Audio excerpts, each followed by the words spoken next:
बिस्मिल्लाहिर्रहमानिर्रहीम। मेरा नाम डॉक्टर इमरान फैज़ है। I am working as a child specialist.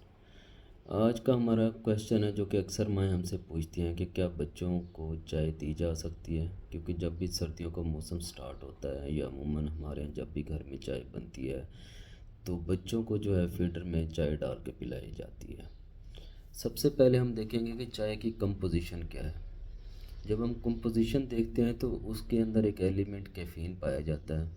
Caffeine जो होता है ये आयरन को बॉडी के अंदर अब्ज़ॉर्ब नहीं होने देता। इस वजह से जो है अक्सर बच्चे खून की कमी का शिकार हो जाते हैं। अब जब हमसे पेरेंट्स पूछते हैं तो हम उनको हमेशा मना करते हैं कि बच्चों को चाय नहीं दी जा सकती, क्योंकि कैफ़ीन जो एलिमेंट इसके अंदर मौजूद है वो ब्लड की कमी का बायस बनता है। और हमारे यहाँ अक्सर ये मिथ पाया जाता है कि सर्दियाँ पड़ गई हैं तो बच्चों को जी चाय देंगे तो इससे उनकी छाती ख़राब नहीं होगी। बराए मेहरबानी तमाम पेरेंट्स से ये गुजारिश है कि छोटे बच्चों में चाय का इस्तेमाल बिल्कुल ना किया जाए।